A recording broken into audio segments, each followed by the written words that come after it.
नमस्कार, स्वागत है आप सभी के एनएफ न्यूज पर। मैं हूं आपके साथ रोहित। इस वक्त बिहार चुनाव को लेकर बातें हो रही हैं और तमाम मुद्दे बिहार चुनाव में हैं और दौरे भी राजनीतिक पार्टियों के नेताओं के शुरू हो चुके हैं। तो बिहार से ही आने वाले युवा चेतना के राष्ट्रीय अध्यक्ष रोहित कुमार सिंह मेरे साथ मौजूद हैं। उनसे बिहार चुनाव को लेकर और तमाम मुद्दों को लेकर बातचीत करेंगे। रोहित जी, बहुत बहुत स्वागत है। बहुत धन्यवाद। सबसे पहला सवाल, अब शायद मुझे लगता है कि हर इंटरव्यू से यही जुड़ा होगा कि बिहार में तैयारियां युवा चेतना की क्या चल रही हैं? देखिए, युवा चेतना तो एक राजनीतिक सामाजिक संगठन है जो देश के लिए, बिहार के लिए, देश के प्रत्येक नौजवान के लिए, किसान के लिए, मजदूर के लिए, वंचित के लिए, मजबूर के लिए, गरीब के लिए, मजलूम के लिए, पिछड़ा, दलित, वनवासी, अति पिछड़ा, महादलित, समाज के हर वर्ग के व्यक्ति के सार्वजनिक जीवन से लेके व्यक्तिगत जीवन में सुधार कैसे आए, इसके लिए प्रयासरत संगठन है। हम अपने एजेंडे पर काम कर रहे हैं। माँ भारती का वैभव कैसे बढ़े 2047 के पहले, क्योंकि देश को आज़ादी 1947 में मिली। 2047 में देश आज़ादी के शताब्दी को मनाएगा। उससे पहले भारत माता का वैभव कैसे बढ़े, भारत विश्व गुरु के रूप में कैसे पुनः स्थापित हो, पूरी दुनिया भारत के चरणों की पूजा करे, जो आज प्रारंभ हो चुका है पिछले 10 वर्षों से, उसको कैसे तीव्र गति प्रदान हो, इस पर हम काम कर रहे हैं। बिल्कुल, आगे और सवाल होगा। और बिहार चूंकि भारत का राज्य है, तो जब भारत की तरक्की होगी तो बिहार उससे अछूता कैसे होगा, और जब बिहार की प्रगति होगी तो भारत माता के वैभव में बिहार भी अपनी भूमिका का निर्वहन करेगा और एक बड़ी शक्ति के रूप में भारत के शक्ति को बढ़ाने में अपनी भूमिका अदा करेगा। अच्छा, आपने जिक्र किया कि आज़ादी का, तो अभी हाल फिलहाल में आज़ादी से जुड़ा एक सवाल हो गया। क्या? तेजस्वी यादव से एक सवाल एक कॉन्क्लेव में या किसी प्रोग्राम में हुआ। किसी व्यक्ति ने पूछा कि जब तक लालू प्रसाद यादव का राज नहीं था, आरजेडी का राज नहीं था, तब तक विकास दर बहुत अच्छा था बिहार का। जैसे लालू और राबड़ी आए, विकास दर धरातल में चला गया। तेजस्वी ने जवाब दिया कि अरे, अंग्रेजों के ज़माने की बातें मत करो, लालू का राज अंग्रेजों का जमाना था। देखिए, अब हम इसमें क्या बोले।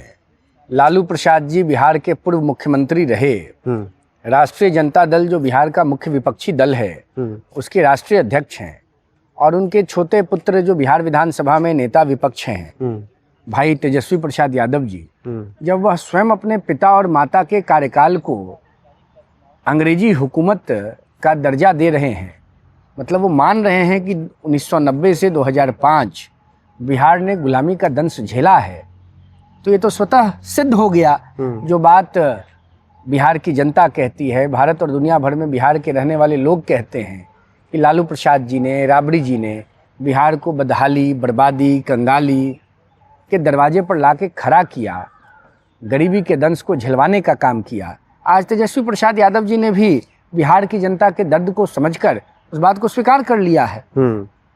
और मैं तो ये कहना चाहूँगा, बहुत देर कर दी हुजूर आते आते। तेजस्वी भाई हम लोगों के इस बात को स्वीकार करने में देर कर दिए, लेकिन बड़ा कलेजा दिखाया है उन्होंने, बाघ का कलेजा। अब तो तेजस्वी जी कभी मिलेंगे, इधर तो लंबे समय से भेंट बात नहीं हुई है, तो अगर मिलेंगे कहीं तो मुझ पर तो नाराज ही रहते हैं, क्योंकि मैं तो बोलता रहता हूँ, सही बात बोलता हूँ। अगर मिलेंगे तो जरूर कहूँगा कि भाई आपने बाघ का कलेजा सिद्ध कर दिया। अपने माताजी और पूज्य पिताजी के कार्यकाल को गुलामी का कार्यकाल बताकर आपने सिद्ध कर दिया कि आरजेडी का 15 साल का शासनकाल बिहार के प्रगति में बाधक था, बिहार के गरीब आवाम के विकास में बाधक था, और इसको किसी और ने प्रूव नहीं किया है।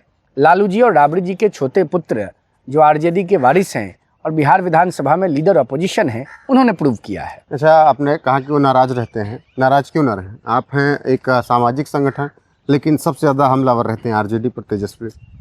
मैं लालू प्रसाद जी के किए हुए कुकृत्यों पर प्रकाश डालता हूँ। क्या बाबा साहब अम्बेडकर ने जो देश का संविधान इस देश की तरक्की के लिए और दुनिया भर में भारत के लोगों के प्रगति के लिए प्रदान किया है, आशीर्वाद के रूप में, ब्रह्मास्त्र के रूप में, क्या उसमें जो फंडामेंटल राइट है, राइट टू स्पीच, तो क्या मैं अपनी बात को नहीं रख सकता हूँ? नहीं, इतनी नाराजगी उन लोगों से? नाराजगी कोई खेत का झगड़ा है, कोई हमारा धान और हमारा गेहूं कोई लेके चला गया है, कि हमारे खेत का बैंगन भंटा कोई लेके चला गया है?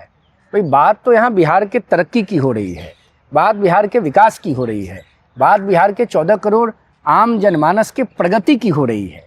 अगर बिहार पीछे गया, बिहारी एक गाली बन गया, एक शब्द गाली बन गया, तो तो इसके पीछे कौन खड़ा है ये तो तय करना होगा, किसकी भूमिका रही, किसकी जिम्मेवारी है। तो ये तो बात जब छन के सामने आती है, चाय छन्ना में जब चाय ढारते हैं जग से तो चाय पत्ती ऊपर रह जाता है।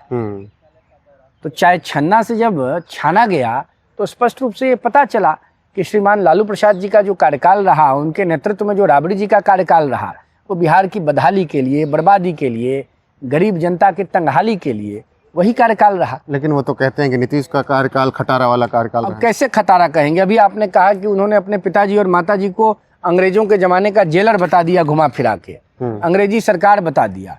तो फिर अब ये डाइवर्सिटी कैसे आएगा? एक तरफ कुछ, एक तरफ कुछ। नीतीश कुमार जी और भारतीय जनता पार्टी के गठबंधन की सरकार ने बिहार को विनाश से निकालकर विकास की खुशबू की ओर ले जाने का काम किया, बल्कि विकास के चित्र पर खड़ा किया, विकसित बिहार बनाने का काम किया। इसको तो बिहार की जनता स्वीकार करती है। अगर स्वीकार नहीं करती तो सबसे ज़्यादा प्यार, सद्भाव, समर्थन एनडीए गठबंधन की सरकार को बिहार की सम्मानित जनता क्यों देती? एक विश्लेषक के तौर पर भी अगर विश्लेषण किया जाए तो यही बात छन के सामने आती है। भारतीय जनता पार्टी, नीतीश कुमार, एनडीए का गठबंधन बिहार की जनता की प्राथमिकता है, बिहार की जनता पसंद करती है। लालू प्रसाद जी का जो गठबंधन है, लालू प्रसाद जी का जो दल है, ठीक है, उसके पास एक वोट बैंक है, लेकिन अन्य वोट उससे कहाँ जुड़ पा रहा है? बिहार का नौजवान, बिहार का गरीब, बिहार का पिछड़ा, बिहार का मुसलमान, बिहार का दलित कहाँ लालू प्रसाद जी के गठबंधन से जुड़ पाता है? लेकिन जोड़ने का प्रयास किया जा रहा है इंडिया गठबंधन की तरफ से। ऐसा राहुल गांधी फिर से यात्रा पर निकल रहे हैं। आपको मैं एक बात बताऊं, हर व्यक्ति को अधिकार है अपने व्यक्तिगत जीवन में प्रगति करने का, सार्वजनिक तौर पर समाज के प्रगति करने का। अगर इंडी गठबंधन में शामिल राजनीतिक दल अपनी ताकत, अपनी ऊर्जा को बढ़ाने का प्रयास कर रहे हैं तो यह लोकतंत्र में स्वागत योग्य कदम है। पर राज्य की जनता, मैं बिहार का रहने वाला हूँ, मैं भारत का नागरिक हूँ, मैं आम नौजवान हूँ, तो मैं तो मूल्यांकन कर रहा हूँ ना कि आरजेडी, कांग्रेस, कम्युनिस्ट और इंडी अलायंस आज बिहार में किस चौराहे पर खड़ा है, कितने पानी में खड़ा है, बिहार की जनता का कितना समर्थन, आकर्षण, प्यार, विश्वास उनके साथ है? कहीं नहीं है। कहीं कुछ है, कोई लड़ाई है? बिहार की जनता ने माइंडसेट बना के रखा है 2010 में लालू प्रसाद जी और कांग्रेस के अलायंस को जो पनिशमेंट बिहार की जनता ने दिया था बिहार की बर्बादी के लिए, उससे बड़ा पनिशमेंट इस बार इंडी अलायंस को देने जा रही है। और मेरा ये व्यक्तिगत मानना है कि सिंगल डिजिट में राष्ट्रीय जनता दल, कांग्रेस, कम्युनिस्ट पार्टी का ये जो इंडी गठबंधन है ये सिमट के रह जाएगा। लेकिन चुनाव से पहले कन्हैया कुमार कह रहे हैं कि विकास बिहार में इसलिए हो रहा है क्योंकि बिहार के पानी को खींच लेना चाहते हैं अडानी, अंबानी और मोदी। अब देखिए कांग्रेस पार्टी के नेताओं को क्या हो गया है, मुझे तो समझ में ही नहीं आता है। बिहार क्रांति की भूमि है। 1857 की क्रांति में जब अंग्रेजी हुकूमत के खिलाफ बिगुल बजा तो बिहार ने बड़ी भूमिका निभाई। भगवान बिरसा मुंडा जी हों, तिलका मांझी जी हों, लोकनायक जयप्रकाश नारायण जी हों, बिहार एक क्रांति की धरती है भाई। लोकनायक जयप्रकाश नारायण का नाम हमने लिया। देश की आज़ादी के पहले, देश की आज़ादी के बाद, इंदिरा गांधी के हिटलर शाही के खिलाफ बिहार ने अपनी भूमिका को निभाने का काम किया है। लेकिन बिहार में सड़कें पहुंच रही हैं तो दिक्कत क्या है? सड़कें पहुंच रही तो दिक्कत क्या है? कन्हैया को दिक्कत है, कह रहे हैं पानी निकाल। कांग्रेस को क्या दिक्कत है? कांग्रेस की कोई हैसियत है क्या? कांग्रेस की लीडरशिप पर हम क्या बात करें? तो कांग्रेस पार्टी के नेतृत्व के बारे में और कांग्रेस के कार्यकर्ता साथियों के बारे में क्या मूल्यांकन कीजिएगा और क्या विश्लेषण कीजिएगा? बिहार ने कांग्रेस को रिजेक्ट कर दिया। 1990 के बाद कांग्रेस का ग्राफ कहाँ गया आप देखिए। ये हाय तौबा जो मची हुई है लालू जी से सीट पर बार्गेनिंग करने के लिए बची हुई है। अच्छा। और वो लालू जी करेंगे नहीं और कांग्रेस फिर उनके चरण चुंबन में रहेगी, उनके चरणों में जाके गिर जाएगी। मतलब कि जो पिछली बार आरजेडी ने 70 सीटें दे दी थी, अब की उतनी भी नहीं देंगे इनको? अब 70 दिया, 80 दिया, 72 दिया, 76 दिया, ये कांग्रेस आरजेडी का आंतरिक मामला है। मैं आपको बताऊं पाणी जी, कांग्रेस पार्टी को लालू प्रसाद जी गर्दनिया रहे हैं और कांग्रेस गोड़ पे गिर रही है। तो कहीं कुछ है नहीं, कोई लड़ाई नहीं है। और बिहार की जनता ने मन बना लिया है। बिहार की जनता को विकास चाहिए, बिहार की जनता को प्रकाश चाहिए, बिहार की जनता को आवास चाहिए, बिहार की जनता को विश्वास चाहिए। और ये सब लालू प्रसाद जी, उनके परिवार, उनके गठबंधन के साथ संभव नहीं है। तो जहाँ संभव है वहाँ बिहार की जनता खड़ी रहेगी और उनको सत्ता में फिर बैठाएगी, और सत्ता में बैठाने के बाद बिहार फिर से अपने प्रगति के पथ पर दौड़ेगा। देश में एक विवाद और चल रहा है। वीर सपूत राणा सांगा को लेकर सदन में गद्दार तक कह दिया गया। उसके बाद तमाम विपक्षी दल कह रहे हैं कि सही तो कहा है, अखिलेश यादव समर्थन कर रहे हैं क्योंकि उन्हीं के नेता ने बोला। फिर कह रहे हैं कि दलित थे हमारे नेता, इसलिए उन पर पत्थरबाजी और उनके यहाँ आपने घिराव कर लिया। देखिए, इस देश का प्रत्येक नागरिक आदरणीय अखिलेश यादव जी से, समाजवादी पार्टी से और सामंती विचारधारा के प्रत्येक व्यक्ति से पूछता है कि 1995 में लखनऊ के गेस्ट हाउस में बसपा की वरिष्ठ नेता, उत्तर प्रदेश की भूतपूर्व मुख्यमंत्री आदरणीय श्रद्धेय बहन मायावती जी के साथ क्या हुआ था, किनके इशारे पर हुआ था, वो किस वर्ग से आती हैं, उनको क्यों दबाने का, मारने का, उनके जीवन को छीनने का षड्यंत्र रचा गया था। पहले इसका तो जवाब ये लोग दें। और आदरणीय रामजी लाल जी राज्यसभा के सदस्य हैं, उन्होंने ऑन फ्लोर बाबर की प्रशंसा की और राणा सांगा को अपमानित किया, और अब उससे बचने के लिए जाति का कार्ड खेल रहे हैं। इस देश में देश की जनता पूछ रही है, सभी लोगों से पूछ रही है, उत्तर मांग रही है, निरुत्तर हैं ये लोग। बाबा साहब भीमराव अंबेडकर देश की आज़ादी दिलाने वाले महानायकों में से एक थे ना। बाबा साहब अंबेडकर को देश की आज़ादी के बाद देश का सर्वोच्च सम्मान क्यों नहीं दिया गया? उनको भारत रत्न से क्यों नहीं सम्मानित किया गया? 1989 में गैर कांग्रेसी सरकार ने बाबा साहब अंबेडकर को देश का सर्वोच्च सम्मान दिया। कांग्रेस पार्टी ने अंबेडकर साहब को चुनाव में देश की आज़ादी मिलने के बाद पराजित कराया, उनके सेक्रेटरी को उम्मीदवार बना के पराजित कराया। बाबा साहब अंबेडकर की जो तिथि है 14 अप्रैल की, उस पर राष्ट्रीय अवकाश घोषित किया देश के प्रधानमंत्री मोदी जी ने। किया ना। ये काम कांग्रेस पार्टी ने क्यों नहीं किया? तो वीरों का अपमान कब तक सहेगा हिंदुस्तान? कहाँ सह रहा है हिंदुस्तान? हिंदुस्तान वीरों के साथ खड़ा है, देश के सेनानियों के साथ खड़ा है, देशभक्तों के साथ खड़ा है। अगर अपमान करने वालों के साथ माँ भारती के लोग खड़े होते, भारत के नागरिक खड़े होते, तो क्या आज ये लोग जो अपमान करते हैं वो सत्ता में नहीं होते? आप बताइए, लगातार ऑपोजिशन में है, आगे भी ऑपोजिशन में रहेंगे। डेमोक्रेसी में अपनी बात कहने का सबको अधिकार है, लेकिन कहने का मतलब ये नहीं है कि आप देश की अखंडता के साथ, देश की एकता के साथ, देश की संप्रभुता के साथ, देश की भावना के साथ, देश की मर्यादा के साथ छेड़छाड़ और खिलवाड़ करेंगे। अगर ये करेंगे तो देश आपके खिलाफ खड़ा होगा, और आज देश इनके खिलाफ खड़ा है। बिल्कुल। आखिरी दो सवाल। सबसे पहला, क्या जो देश को इतिहास पढ़ाया गया उसमें बदलाव की जरूरत? 100%। आप देखिए, हम लोग देश की राजधानी में खड़े हैं, क्या हो रहा है?